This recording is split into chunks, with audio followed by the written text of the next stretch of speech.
The latest. Thank you for your love and support. I appreciate you all. We heard that there was some assassination attempt on our all in all, the savior, the protector, the unifier, the messiah, the king of kings, the most loved, Captain Ibrahim Traore, on the 3rd of January. They planned this to happen at 11 p.m. local time. According to the security minister, it was spearheaded by the ex-president Paul Henry Damiba, who was overthrown by Captain Ibrahim Traore in September 2022. Since then, he has been in Togo, and he has been the one that has been doing the plotting. There are two accomplices that were arrested in addition to other ones. According to one of them, he was a minister under Paul Henry Damiba's regime. According to him, Paul Henry Damiba brought this idea, he bought into it, and the funding came from Ivory Coast. This is in a local language, it's not in French, but I did my best to make sure that we get to listen to it. He talked about a whole lot of things. He was the one who was in charge of mobilizing the youth so that when they finish assassinating Captain Ibrahim Traore, the youth will not be on the street pretending they're happy and that the money involved wasn't small. Yesterday I told you it was 70 million CFA franc, just 125,000 that they are selling Burkina Faso. My name is El Haj Mari Sakande. I am a trader. In 2023, I went to see the former President Damiba, and we had discussions. In 2025, I again went to see former President Damiba. During our second meeting, he informed me of their intention to carry out a coup d'etat in order to seize power. He explained his desire to regain power and asked me to see how I could help him achieve this objective. Upon my return, I went to see El Haj Wimega Ali, a trader who lives in Zignore. He explained to me that he has a grandson named Salif who works with the president and who is also involved in plotting acts of destabilization. He told me that with this person in the team, the objective could be achieved. El Haj Wimega gave him my contact. He called me and we met. When we met, he told me that he was ready. I then told him to call President Damiba, and that as soldiers, they would know how to proceed among themselves. Immediately, he called President Damiba and handed the phone to me. Damiba asked him what he could do given his position in the framework of a coup d'etat. Salif reassured him that he could kill President Ibrahim Traore. Since he is with the president every day, he said he could accomplish this task without any problem. He also claimed that he could plant explosives at meeting sites of military chiefs in Ouaga, 2,000, and that the explosions would kill many military leaders. That is what he said he could do.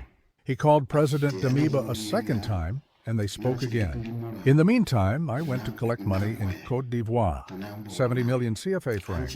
When I returned with the money, President Damiba called me to tell me that 2 women and 1 man would come to collect the money. He informed me that he had given them an appointment at the TSR bus station, and that I could either send someone or go myself, and that upon arrival, the women on scooters would signal me by waving their hands. When I arrived, a woman did indeed appear on the left side, waving her hand at me. I met her and gave her money. Another woman then came, and I also gave her money. I asked them where the man was. They pointed out a man who was leaning against a double-cabin 4x4 vehicle. When I reached him, he also waved his hand and took the money. The total amount I handed over to the 3 individuals was 40 million CFA francs. Afterwards, I returned to El Hadji, Waymega's place, to see whether he and Damiba had reached an agreement and to determine how much I was supposed to give him. It was while we were discussing this matter that they came to arrest us. While we were waiting to be apprehended, El Haj Wimega's grandson arrived with a vehicle containing weapons. He asked me to come and look, but I refused because I am not a soldier and it served no purpose. It was while we were discussing that they came and took both of us away in a vehicle.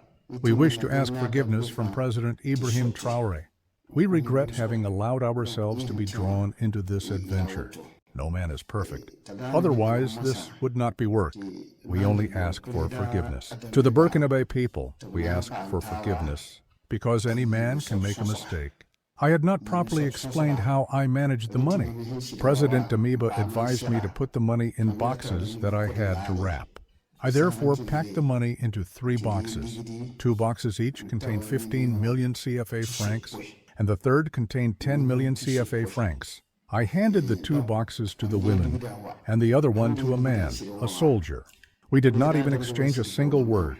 He just took the box and I left. Africans, what is wrong with us?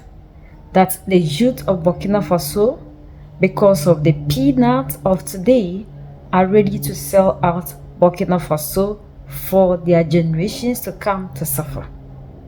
Poor Henry Damiba has shown us clearly that he doesn't have any good intention for Burkina Faso.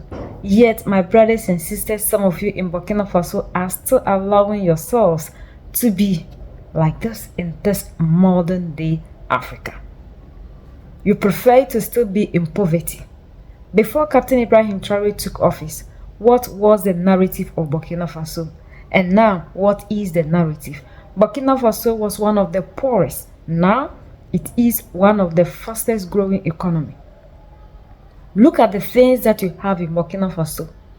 Even those of us who claim we are in a democratic elect, we don't even have that. To the point that they use prisoners to farm and there was abundance. To the point that even those in the democratic elected countries, their presidents are coming to beg because Captain Ibrahim Traore decided at a point in time that he wasn't going to export the grains. You are hearing all of this, yet you are still not pleased. They have succeeded in deceiving you to sell out your nation. How much is 125,000 US dollars?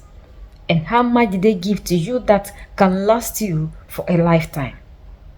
What is wrong with you, an African? What is wrong with you, an African? What else do you need? We are the same people that are crying of bad leadership and that democratic whatever. Now we have leaders who are changing the narrative. Look at the way Burkina Faso is trending worldwide. Who was hearing of you? As if there was no country called Burkina Faso. But today, aren't you proud that you are a Burkinabe because of Captain Ibrahim Traore? And still, you want to sell your nation for peanuts. These people, what should be done to them? Should we let them go? Because you know, anytime we get these people, they always say it's the devil. They didn't know. But if you should have succeeded, you won't say it is the devil. This man dressed just like Blaise Compaoré, the way he did during Thomas Sankare's regime, just to make sure Captain Ibrahim Traore is gone. And these are allergies, these are whatever. By the end of the day, they'll still go and pray. Like, as Africans, we just need to stop deceiving ourselves. We are not serious for once, and that is why the oppressors are always doing this to us. Because they know you, the African, you just don't know what you want. If we truly do, I don't think that anybody in Burkina Faso who truly loves the nation will rise against Captain Ibrahim Traore, will allow himself to be used against his own nation. What do you need in this present day Africa? What information is it that you need that we haven't provided you with? To let you understand that the oppressor now, France's economy is in bankruptcy. So they are very desperate, making sure they keep you poor. Now that you are rising, they are falling. And they want you to continue to fall. Because the more you rise, the more they fall. And you prefer to fall for them to rise. Like, it's so heartbreaking. We are the only ones that can set ourselves free. United we stand, divided we fall, and united we keep standing forever and ever. The greatest enemy of the African is mental slavery. So let's decolonize ourselves from mental slavery. Let's keep sharing to educate our brothers and sisters. Together we make Africa great. for ourselves and the next generations that are going to come. So that's the latest around the world in Africa, West Africa, and in Burkina Faso.